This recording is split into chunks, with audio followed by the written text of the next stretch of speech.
Hi everyone, and welcome to another video from Tarot de Marseille on YouTube. There's quite a few things I want to go over in this video, but before that, it's just I just like to look back on what we did in the last video, just to refresh your memory. So there was a practice technique that was using the trinity or phases or stages of each group of 3 cards. Now, if you notice there, originally I used the word triumvirate, but now I've used words such as trinity, phase, or stage as keywords. So keywords are used to broaden your understanding and not to limit it. Now, you can get something called a thesaurus, an actual book, and a thesaurus helps you find similar words, synonyms, or opposite words in meaning, antonyms. So we can look up the word beginning, for example, which was a key word that's been used last time. And I don't know if you can see, but for, let's say, begin, you've got commence, inaugurate, initiate, institute, originate, prepare, to start. And the antonym, i.e. the opposite, is end or finish. So a thesaurus is useful to find similar words, but also opposite words, to find the good and the bad, so to speak, in each card. So just as an example from last week, I think we just laid 3 cards until they were all pips, and it was just a case of saying the name of the card and what phase or group it was in. So, for example, the 6 of Cups, stabilising, the 8 of Batons, transitioning, 2 of Cups, initiating. So that was a basic practice that you can do every single day, just till you get used to which phase or group the cards are in. Now, we also looked at keywords for the numbers. So number 1s were beginnings, 2s were exchange, 3s growth, 4 structure, 5s disruption, 6 reconcile, 7s challenge, 8 regeneration, 9s were change, and the number 10 was transformation. So what we can do this week, or this video, is a new practice based upon the keywords that we associate with the numbers. So I'll give an example and you'll see what I mean. So keep turning the cards again until you get just the pips.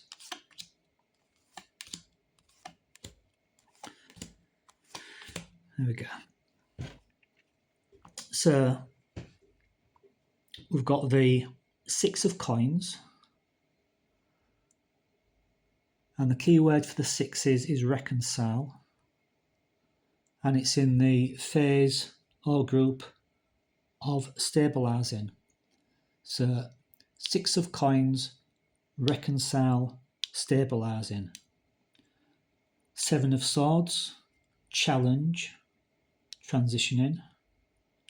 5 of batons, disruption, stability. So let's just do one more. So say the name of the card 4 of batons, its keyword. The keyword for the number 4 is structure, and which group of 3 cards it's in. And it's in the stabilising group. So the 10s, we've got a 10 of batons and their transformation.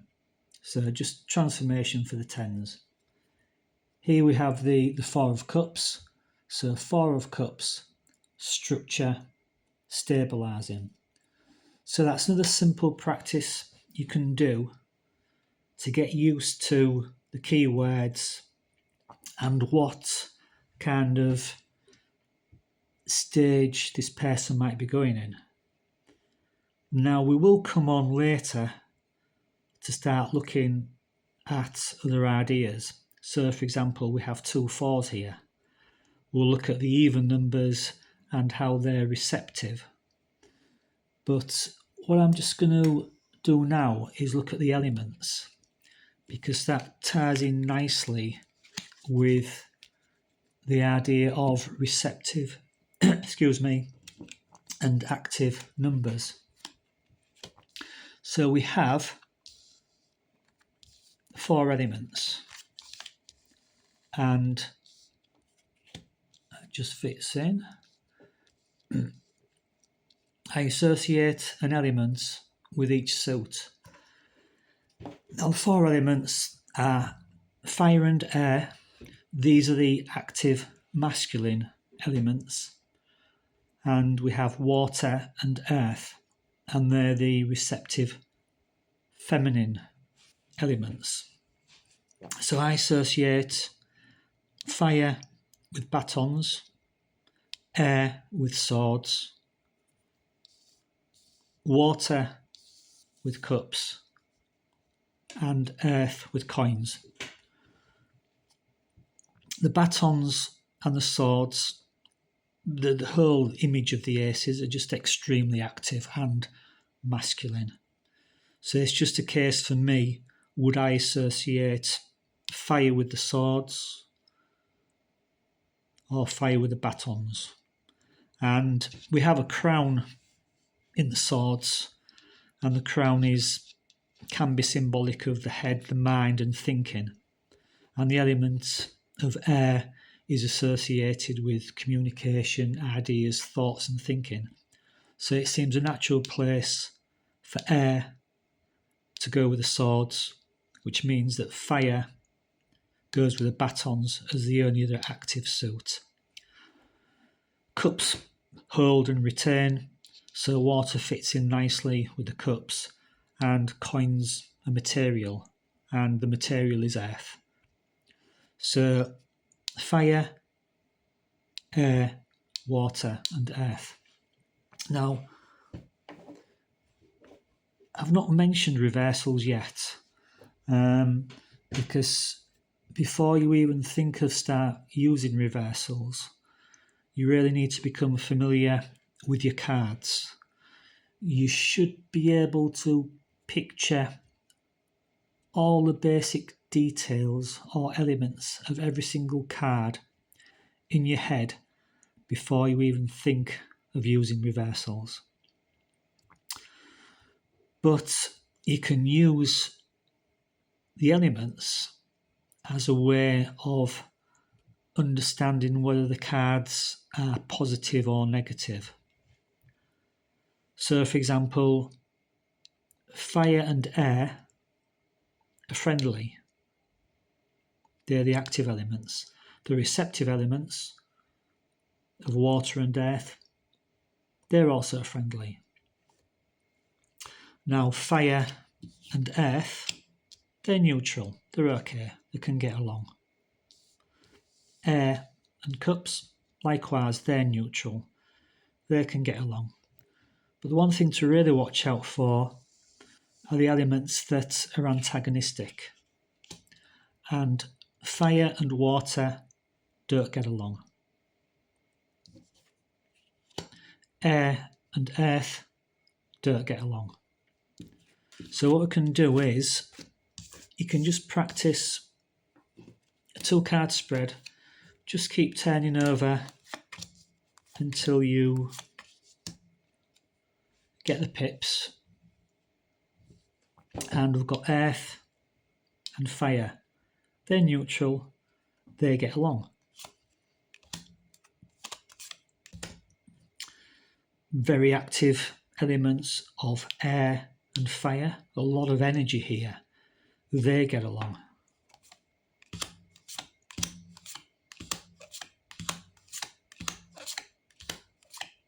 There we go. Fire and water, they don't get along. Now, I'll just mention the idea of active suits and receptive numbers. So, all the odd numbers, 1, 3, 5, 7 and 9s, are seen as active numbers, and all the even numbers, 2, 4, 6, 8s and 10s, are seen as receptive numbers.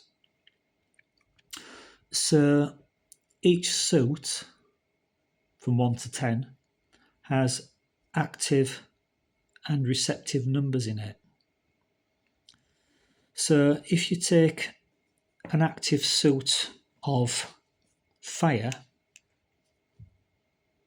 and an active odd number, you have active, active. There's a lot of energy going on here.